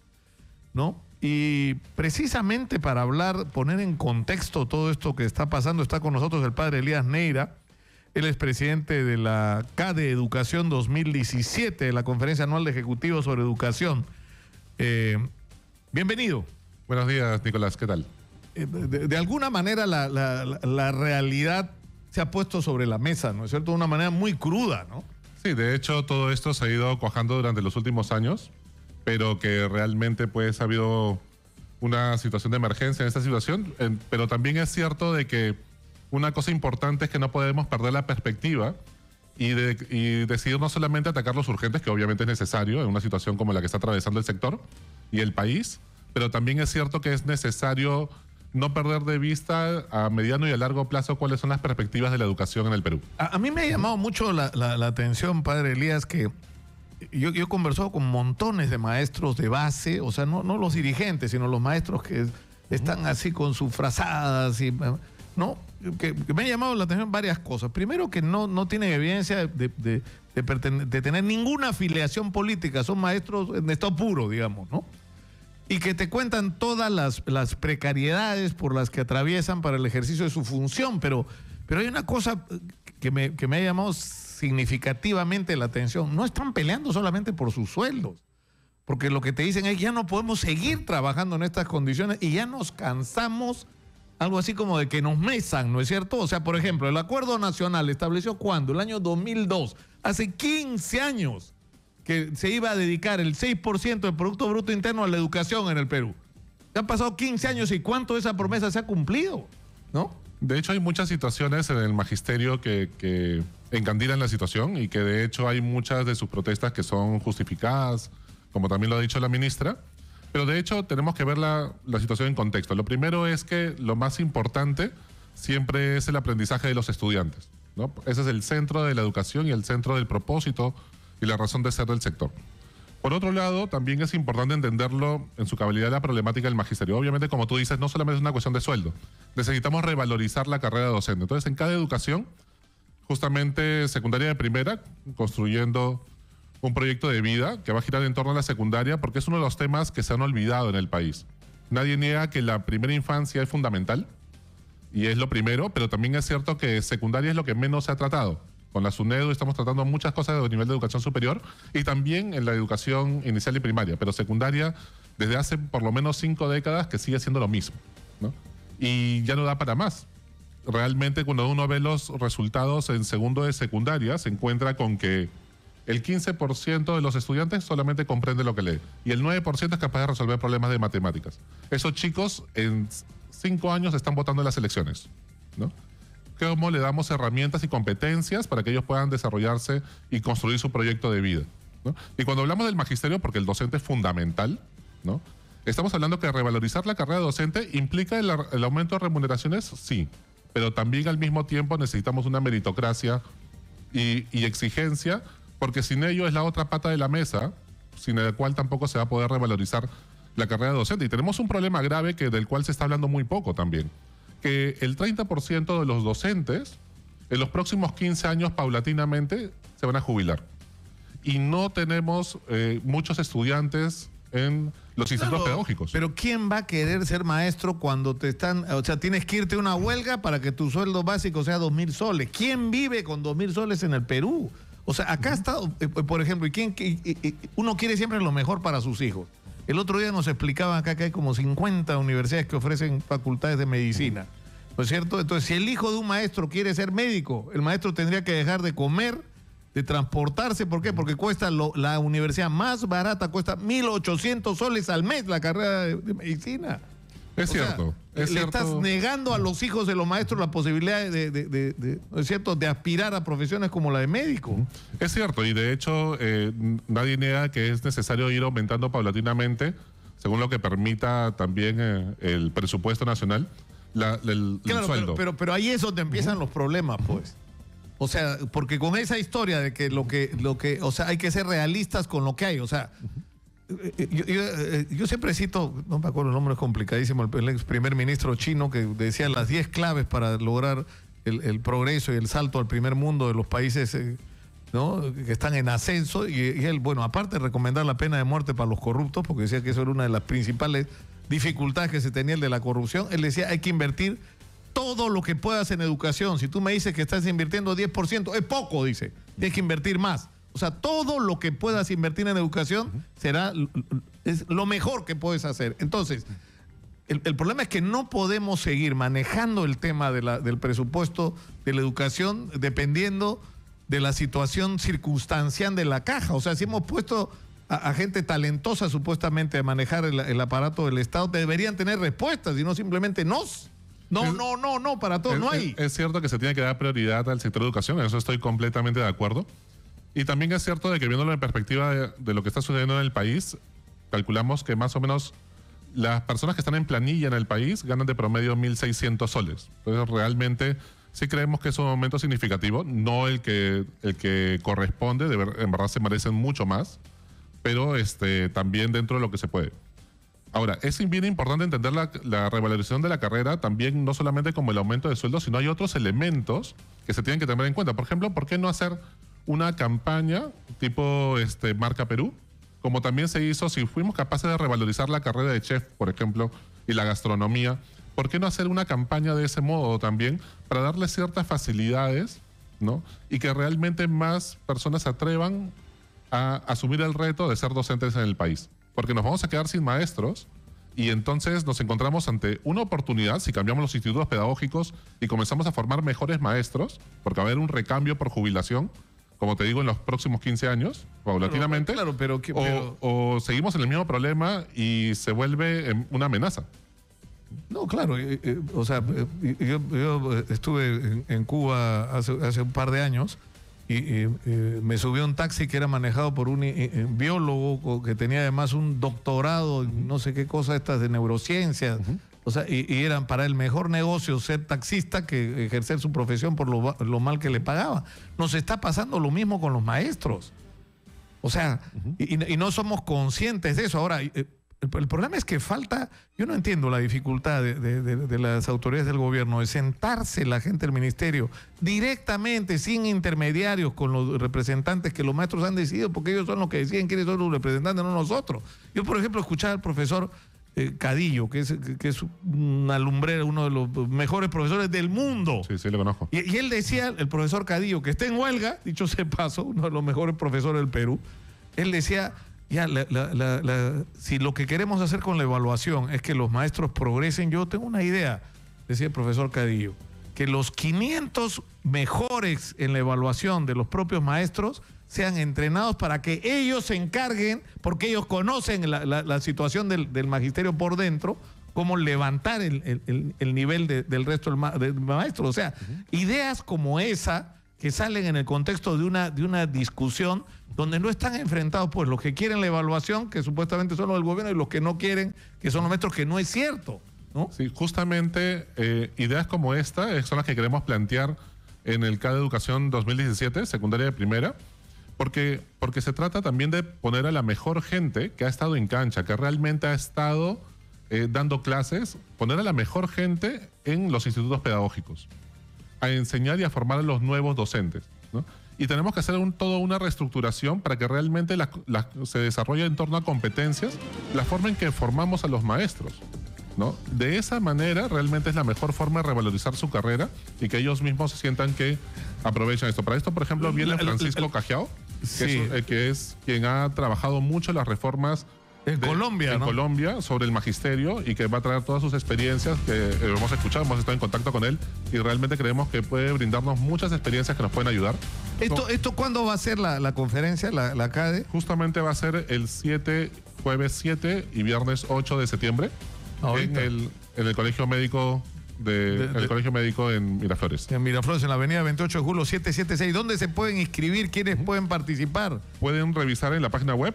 Dice gestores y empresarios del sector educativo, empresarios y líderes empresariales, autoridades del sector público, representantes de las organizaciones sin fines de lucro, académicos e investigadores, líderes de opinión. No, sería importante que haya maestros, ¿no? Por supuesto, lo que pasa es que lo importante es poder tomar políticas públicas y obviamente siempre van los maestros. Y entonces pueden revisar cadeeducación.com y en esa web pueden inscribirse también y ver todo el programa. cadeeducación.com. Sí. Muchas gracias al padre Elías Neira por estar con nosotros. ¿Qué significa OSA? Es Orden de San Agustín. Orden de San Agustín. Agustino. Está claro. Listo, muchas gracias. Muchas gracias. Vamos a la pausa. Esto es Exitosa 95.5 de la FM. El doctor Duberly Rodríguez, presidente de la Corte Suprema de Justicia del Perú, está en los estudios de Radio Exitosa. Con él regresamos tras la pausa. Volvemos. Son las 11:33 de la mañana. Soy Nicolás Lúcar. Esto es Radio Exitosa. Estamos en el 95.5 de la FM en Lima. Estamos conectados en 65 ciudades a lo largo y ancho del territorio nacional. Y esto es un mensaje de nuestro auspiciador. ¿Sabías que los colchones Paraíso son los únicos que cuentan con un chip que contiene todo el ADN del colchón? toda la información, su fecha de fabricación, los insumos y materiales que se han usado para su desarrollo. Este chip te asegura la garantía y calidad del colchón Paraíso para tu mejor descanso y para tener a partir de esto una vida saludable. Paraíso, 50 años soñando contigo. Nos ha llamado una señora, Silvia Romo, que nos dice que en el Hospital Almenara no está funcionando el servicio de radiología para cerca de 40 pacientes que requieren con urgencia este tratamiento, que como ustedes saben puede ser dado en el momento indicado, la diferencia entre la vida y la muerte. Ese tratamiento, entre otros, contra el cáncer. En el programa de Manuel Rosa se va a explicar exactamente qué es lo que está pasando, ya no solamente en el Rebagliati, sino también en el Hospital Almenara. Pero ahora está con nosotros Duberlí Rodríguez, presidente de la Corte Suprema de Justicia del Perú. Bienvenido, Duberlí, muchas gracias por estar acá. Gracias por la invitación, Nicolás. Días agitados estos, ¿no es cierto? Casi como siempre. Ahora, vayamos punto por punto a lo que han sido los motivos de la agitación. El primero es este conflicto entre el Ministerio Público y el Poder Judicial por el manejo del tema de Coteva y la extradición de Alejandro Toledo. O sea, ¿qué es lo que está impidiendo que esto avance realmente? Bueno, en primer lugar, yo pienso que hay un tema ahí bastante irregular. Es verdad, el proceso de Coteva comenzó hace más o menos 3 años atrás y era el primer proceso. Era las primeras noticias que se tenían sobre presuntas irregularidades del expresidente Alejandro Toledo y empezó una investigación con un código obsoleto que es el Código de Procedimientos Penales de 1940. ¿Por qué? Porque la reforma procesal penal todavía no entra en Lima. Ya estamos 11 años de reforma y todavía no terminamos en Lima, que es casi medio Perú. Entonces ahí tenemos un problema. ¿Por qué? Porque el otro proceso que se llama Odebrecht ya lo tramita directamente un fiscal, porque así lo dice el nuevo Código Procesal Penal, el señor Hamilton Castro. Entonces teníamos un proceso ya un poco antiguo, con 3 años, a cargo del señor Abel Concha, un juez, y con diferentes fiscales, ¿no? Y en ese proceso de Ecoteva, el juez es juez instructor, hace de investigador. Entonces, en ese proceso se afrontaba el proceso con comparecencia, porque así lo pidió el Ministerio Público, no pidió prisión preventiva. Y ahí ha habido una demora que se atribuyen recíprocamente tanto el juez como los fiscales. Entonces, a mí me parece muy mal que uno acuse al otro y le eche la culpa del retardo o la demora en el proceso. ¿Por qué? Porque yo le he preguntado a la señora Abel Concha y él me ha demostrado con datos objetivos que, por ejemplo, cuando él le pedía a la Fiscalía que haga una precisión, la Fiscalía se demoraba 8 meses para subsanar esa precisión. Pero, sin embargo, computando el plazo, aparece como que el juez es el único responsable. Entonces, yo hago una invocación. Yo acabo de hablar con con el fiscal de la Nación, el señor Pablo Sánchez Velarde, que es una persona muy ponderada, y le he pedido que instruya a sus fiscales a que no estén haciendo denuncias y sobre todo quejas, porque miren, el juez Abel Concha lo que ha tenido que hacer pues es su legítimo derecho de defensa, porque una fiscalía le ha formulado una queja. Claro, le ha atribuido, claro, y encima lo han quejado. Lo ha quejado ante la OMA y le han abierto un proceso disciplinario. Y el fiscal ha dicho que le va a hacer una segunda queja. Entonces sabemos, va a haber una guerra de quejas. Porque si el señor Abel Concha hace lo mismo, tendría que hacer una queja ante la Fiscalía Suprema de Control Interno del Ministerio Público para que le abran un proceso disciplinario al fiscal que está detrás de eso. Entonces, ¿se le parece a la ciudadanía? Eso le va a parecer obviamente negativo. Ahora, ¿no sería razonable que en este caso de Coteva Odebrecht en relación a Alejandro Toledo, donde al final, gracias a Maiman, estamos hablando de lo mismo, ¿no es cierto? O sea, son 2 momentos de un mismo proceso, ¿no es cierto? Por un lado, el proceso a partir de la declaración de los funcionarios de que entregaron dinero y la vía que usaron para que el dinero llegue a Maiman, supuestamente destinado a Alejandro Toledo, y el señor Maiman que aparece al final por propia boca de Alejandro Toledo como el que compró los inmuebles que generaron el tema de Coteva, ¿no es cierto? O sea, ¿no sería lógico unir esos 2 procesos de uno solo? Para graficarlo, yo digo que es la misma obra de teatro con los mismos personajes. Entonces, si es la misma obra de teatro con los mismos personajes, ¿por qué tiene que hacerse la escenificación en 2 teatros diferentes, en 2 escenarios diferentes, si son los mismos personajes, ¿no?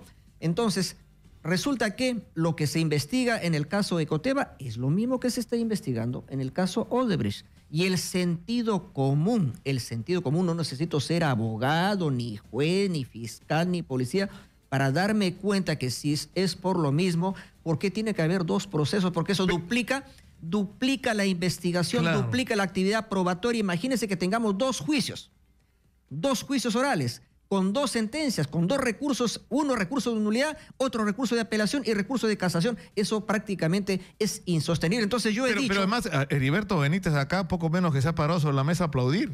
Pues está feliz porque él dice que eso, llevado a un juez en Estados Unidos, nadie puede ser juzgado dos veces por los mismos hechos. Pero efectivamente... Encantado con eso. Pero claro, él está feliz, el señor Heriberto Benítez. ¿Por qué? Porque cuando le llegan cuando le llegan a las autoridades norteamericanas dos solicitudes de detención con fines de extradición y después le lleguen formalmente dos expedientes de extradición para que pase por el tamiz del Departamento de Estado, luego del Departamento de Justicia y luego de un juez federal, 3 etapas y luego de regreso lo mismo.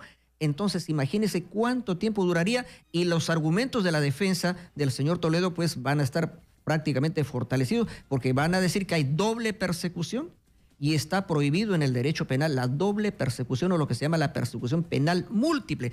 Un hecho genera un solo proceso, una sola acusación, un solo juicio y una sola sentencia. Entonces, ¿y qué hay que hacer? Hay que acumular los procesos. Pero lamentablemente ni usted ni yo podemos disponer que se acumule. Porque ni el presidente de la Corte. Ni el presidente de la República. ¿Quiénes tienen que pedirle? Las partes. ¿Y quiénes son las partes? La Fiscalía, la Procuraduría y eventualmente la Defensa. Pero ya usted ha visto, Maiman pidió la acumulación. ¿Y qué le respondieron los jueces de la Sala Penal Nacional? Que no. Ahora, en el caso de Ecoteva, los fiscales no se niegan a pedir la acumulación. Y bueno, yo no quiero entrar ya en una política de confrontación con los amigos de la Fiscalía, con quienes tengo buenas relaciones y los respeto mucho, pero ya es tiempo que se den cuenta que al país le conviene que tengamos un solo proceso. Hay que unificar los dos procesos. Eso se llama unidad de proceso, unidad de juzgamiento. Entonces tendremos un camino mucho más rápido. Y yo creo que, sobre todo ahora, que ya está anunciado, porque formalmente no se ha presentado todavía a los jueces, pero está anunciado que, así como en Colombia, el distintivo que usan los fiscales es la piecita del rompecabezas, y en la Fiscalía lo que hace es armar un rompecabezas. Pero hay también rompecabezas chiquitos y rompecabezas grandes. Pero a veces hay una pieza del rompecabezas que podría ser la última pieza. Y en este caso, en el caso de Ecoteva, yo creo que la colaboración eficaz de Maiman agrega una pieza fundamental en ese rompecabezas, y si ya esa colaboración eficaz se incorpora al proceso, sea Ecoteva o sea Odebrecht, eso va a ayudar mucho para el proceso de extradición. Claro, lo que está claro es que esa confesión va a unir en los hechos y de manera ya indiscutible los dos casos. Porque la pregunta va a ser, ¿cómo recibió usted el dinero? Y se supone que lo que ha anunciado, digamos, algunos medios, y lo que se sabe en la Fiscalía es que él dice cómo recibí el dinero, cómo se lo transferí y qué hice ese dinero por encargo de Toledo y cómo se lo hice llegar a él. Y parte de la confesión es que ese dinero que vino de Odebrecht, y además aparentemente no solo de Odebrecht, terminó, entre otras cosas, en la adquisición de estos bienes. Entonces ya es un solo caso. Pongámonos nomás en la situación del señor Maiman. ¿Usted cree que Maiman va a someterse a dos colaboraciones eficaces? Una colaboración eficaz en Ecoteva y otra colaboración eficaz en Odebrecht. Eso es insostenible, es impracticable. Él con todo derecho va a decir, señores, yo me someto a la colaboración eficaz, pero ya no me hagan doble proceso, pues. No me hablen doble juicio, no me hablen doble acusación y doble... Eso es sentido común, pero espero yo que entren en razón los amigos de la Fiscalía y soliciten que este proceso se acumule, porque eso le conviene a los fines de la justicia. El país nos pide rapidez. ¿Por qué no lo traen a Toledo? ¿Por qué se demoran? Porque justamente los trámites no son tan fáciles en los Estados Unidos, son muy minuciosos en el control de los expedientes.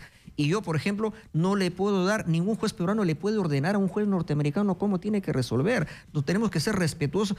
¿Cuál sería la garantía para que eso sea exitoso? Que el expediente que se forma esté bien formado. Hacer las cosas bien, impecables, sin ningún margen de error. Ahora, usted, Duberlí, ha planteado de manera persistente una crítica a lo que en determinado momento, de una manera muy cruda, ¿cómo fue que les dijo carceleros, ¿no? O sea, ¿no? Jueces carceleros. Y es una realidad, porque más de la mitad, entiendo, de los presos en el Perú no tienen sentencia, están con prisión preventiva. Entonces, ¿cómo salimos de esta situación? Por ejemplo, este caso del que estamos hablando, ¿no es cierto? O sea, en Ecoteva ya hay denuncia penal formalmente sustentada. Acusación todavía. Acusación fiscal no existe. Pero eso no tiene lógica, pues. Se ha pasado 3 años o más. Así es. Entonces, el tema es que en el caso de Ecoteva y el caso Odebrecht, una vez más volvemos a decir, tienen que acumularse, cosa que haya una sola acusación. Ahora el problema es, ¿qué fiscal puede hacer la acusación? Es tema del Ministerio Público. Simplemente a las... Bueno, ¿qué va a ser? Un conflicto de protagonismos. ¿Ah?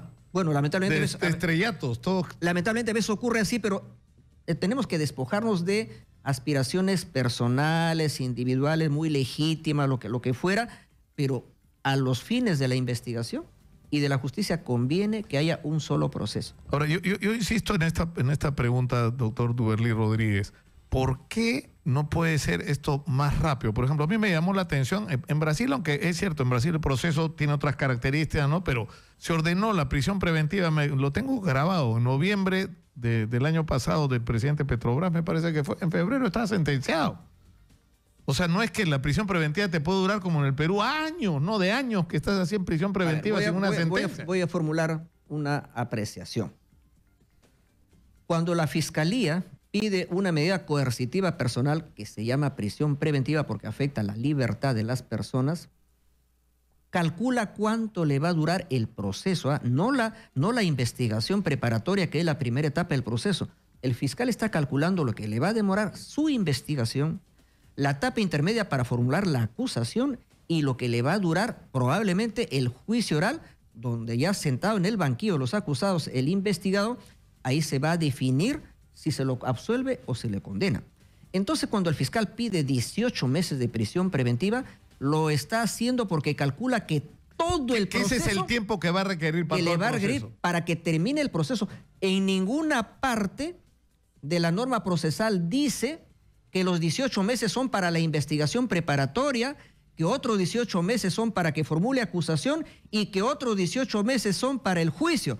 No, el plazo que él pide es para todas las etapas del proceso. Y la pregunta es, ¿qué es lo que está pasando? Resulta que piden los 18 meses, llegan los 18 meses, se vencen, vuelve a pedir los 18 meses, se vencen los 36 meses y vuelve a pedir. Eso ya es jugar con lo que se llama el plazo razonable, más aún cuando una persona está privada de su libertad, su derecho es mucho a que se le exija, se le resuelva la situación más pronto. Porque ¿qué pasa si después de los 4 años en el juicio se establece que es inocente?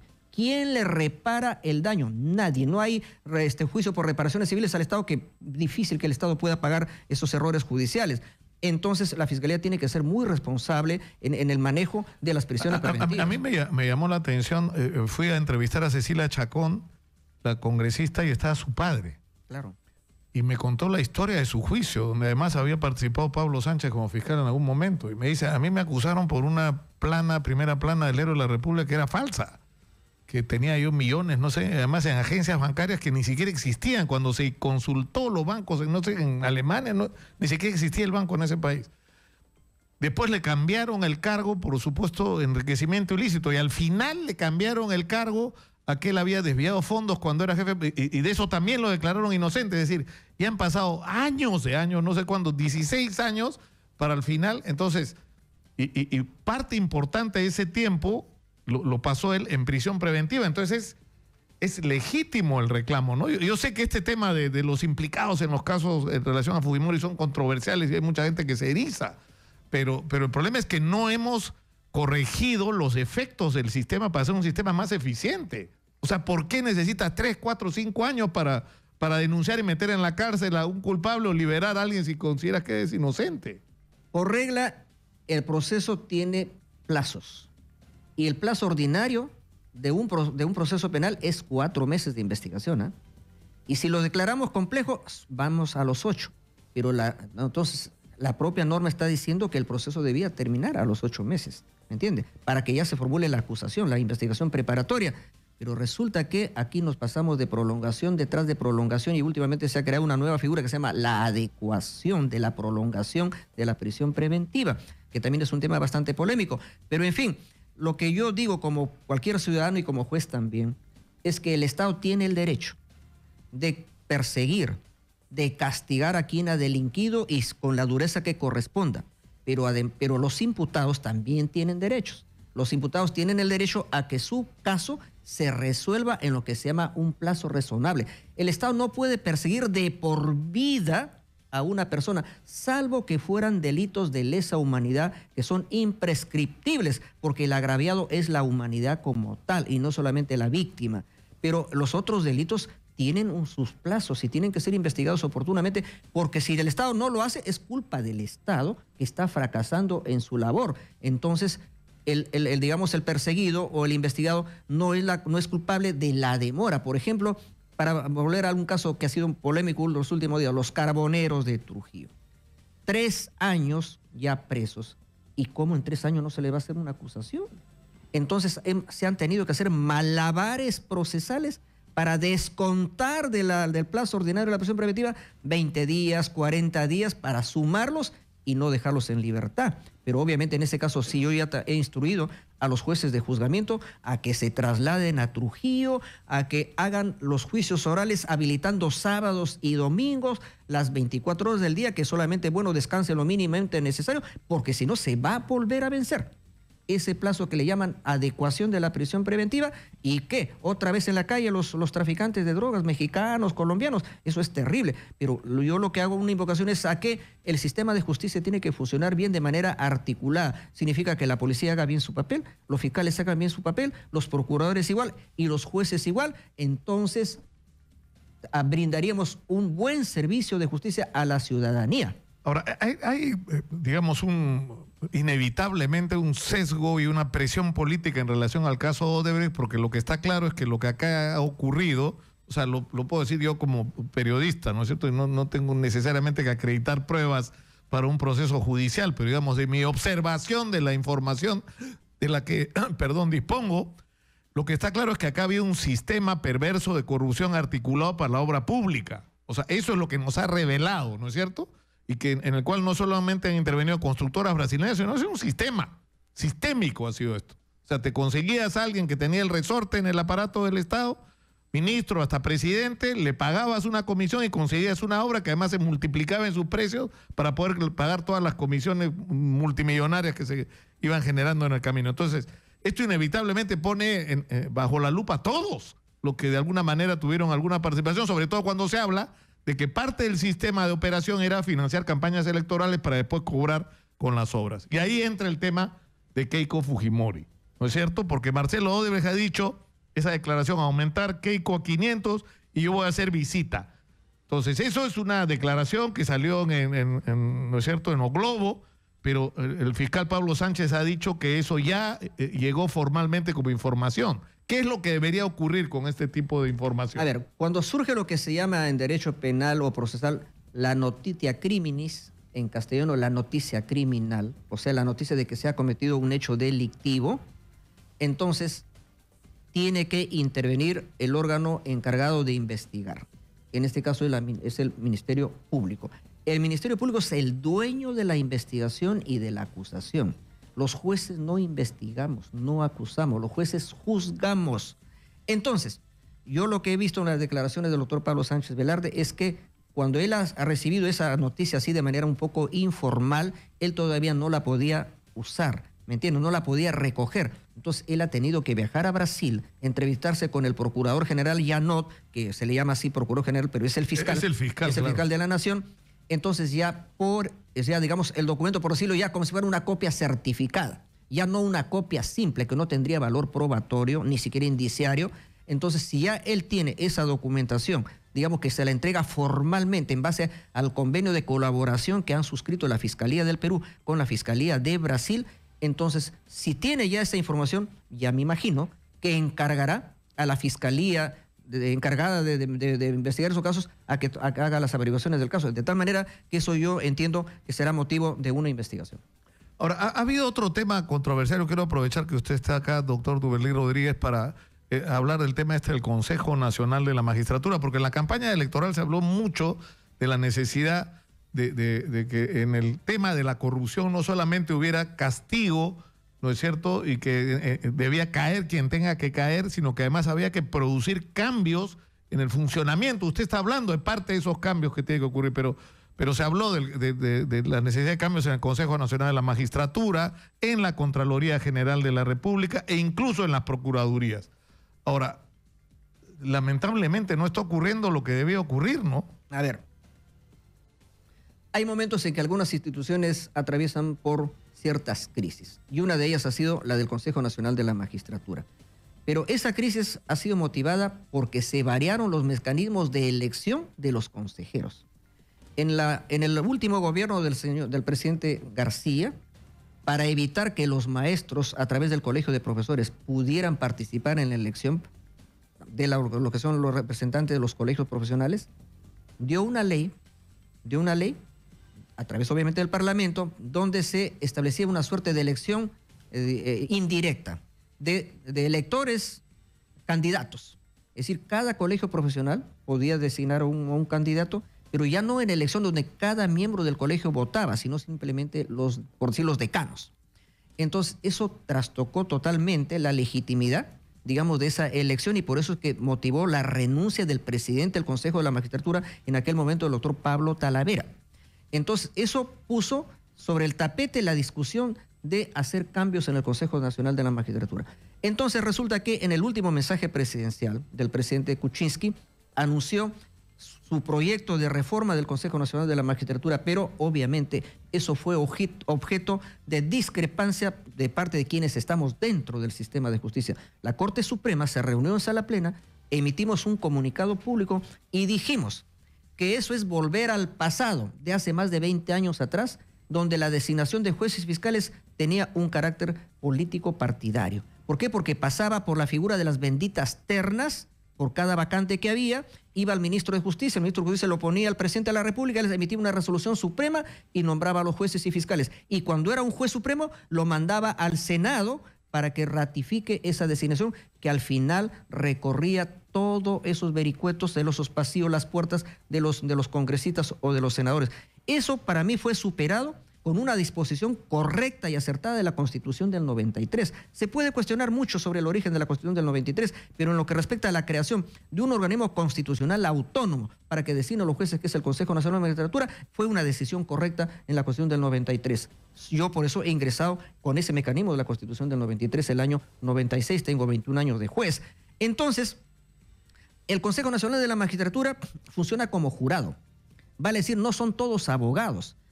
Están abogados, porque uno de la Suprema es abogado, de los fiscales es abogado, otro de los abogados elige, pero también los colegios profesionales, un médico, un ingeniero puede ser miembro del Consejo de la Magistratura, porque la evaluación de un juez es integral, no solamente es jurídica, es su hoja de vida, su trayectoria, y eso lo puede hacer cualquier ciudadano. Si el país más poderoso de la tierra, Estados Unidos, ¿qué sistema de justicia penal tiene? Jurados, donde un gasfitero, un vendedor de caramelos de la calle puede salir sorteado para formar parte de un jurado. Por ejemplo, el que juzgó al médico que se le atribuye haber causado la muerte de Michael Jackson, lo juzgó un jurado. Y no se requiere ser abogado para ser juez.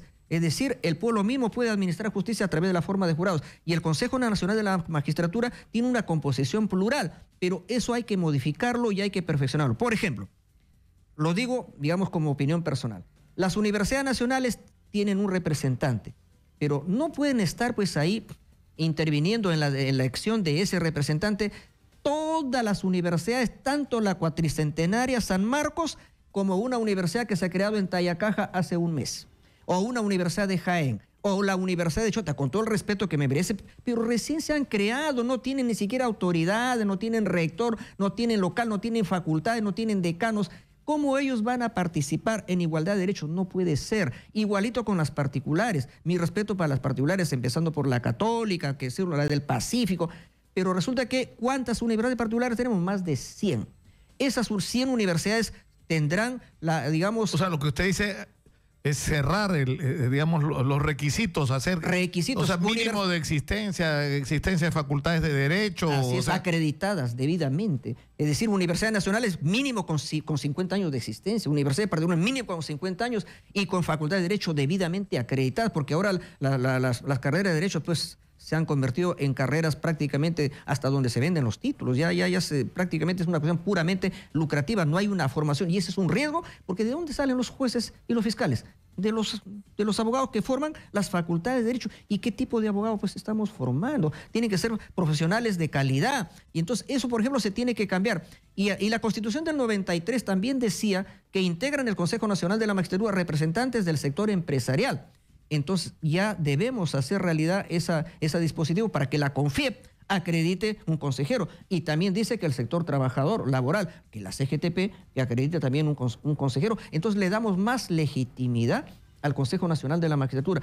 Pero nosotros estamos ahora agrupados en lo que se llama el Acuerdo Nacional por la Justicia, que es un esfuerzo más o menos siguiendo los pasos del Seriajus, que fue una gran movilización del sistema de justicia en la época del doctor Hugo Sibina Hurtado, que presidía el Poder Judicial. Entonces, ahora estamos en ese camino. Cuando el presidente de la República anuncia ese proyecto, obviamente todos nos sentimos un poco mortificados porque eso debió salir del seno del Acuerdo Nacional. Eso es lo que más sorprendió, que no había sido parte de una... Entonces, el presidente del Consejo de la Magistratura, con toda razón, se retiró del Acuerdo Nacional por la Justicia, pero se acaba de reincorporar. Hemos tenido la semana pasada otra reunión y vamos a tener una reunión descentralizada en Andahuaylas, en Apurima, porque hay que ir a dar la cara a la ciudadanía, porque ahí hubo un paro donde justamente se cuestionaba a jueces y fiscales. Y vamos a ir ahí, el Acuerdo Nacional por la Justicia. Entonces, ahora en el Acuerdo Nacional por la Justicia, ¿qué hemos acordado? Que cada institución, Ministerio Público, Poder Judicial, Consejo Nacional de la Magistratura, presentemos ahí un proyecto de ley de reforma del Consejo Nacional de la Magistratura. Porque las reformas desde afuera ya han sido desastrosas, porque suenan a intervención política en estos organismos que tienen que administrar justicia. Entonces, con toda responsabilidad vamos a elaborar estas propuestas legislativas que, sumadas a la que ha propuesto el presidente de la República y otras que están en el Congreso de la República, saldrá una modificación de cómo debe funcionar mejor el Consejo Nacional de la Magistratura. Para poner otra vez en marcha esto, ¿no? Porque yo sinceramente no lo quiero comprometer con lo que voy a decir, pero yo creo que hemos retrocedido en relación, o sea, teníamos un contralor polémico por una serie de aspectos que se le criticaban, pero ahora tenemos un contralor que está dedicado, es como una especie de guachimán ahí persiguiendo a los maestros para que no van a trabajar por la huelga o viendo si les están descontando o no para sancionar a funcionarios. O sea, el Contralor General de la República además no ha dicho nada sobre el tema de los módulos de vivienda. O tienes una Procuraduría que ha sufrido modificaciones por razones políticas, pero en fin. Yo le agradezco muchísimo al doctor Duberly Rodríguez. Sí. Permíteme terminar con una preocupación. Hoy día a las 3 de la tarde hemos sido convocados por la presidencia del Consejo de Ministros, que a su vez don Fernando Zavala es ministro de Economía. Y ya estamos en los pasos finales de la presentación del proyecto de presupuesto del año 2018. Y yo tengo la esperanza, la expectativa que se dé un aumento significativo en las remuneraciones de los trabajadores. Por lo menos, sin tener en cuenta otras soluciones que son de más largo alcance, como la ley de carrera judicial, una nueva escala remunerativa, la modificación de la Constitución para que se nos dé un 4% del presupuesto general de la República, que son temas, digamos, de más largo alcance. Lo que nos estamos planteando es que por lo menos se les dé un bono, pero permanente, es decir, que ya no sea excepcional solamente por el año 16, 2017 o 2018, sino que se incorpore a sus remuneraciones. Y nosotros estamos haciendo la propuesta de que sea un bono de 500 soles mensuales de aumento que les permita paliar la grave situación económica que tienen los trabajadores, y espero tener receptividad por parte del Ministerio de Economía y Finanzas. Duberly Rodríguez ha estado con nosotros, presidente de la Corte Suprema del Perú. Muchas gracias, Duberly, hablando claro como siempre. Muy gentil. Gracias, Nicolás. En particular por eso. Yo me voy, hasta mañana. Los dejo con el señor Manuel. Qué cara de cansado que tiene Manuel Rosa. ¿Dónde ha estado? Cara de preocupado. Conmigo será hasta mañana. Muy buenas tardes. Muchas gracias por acompañarnos.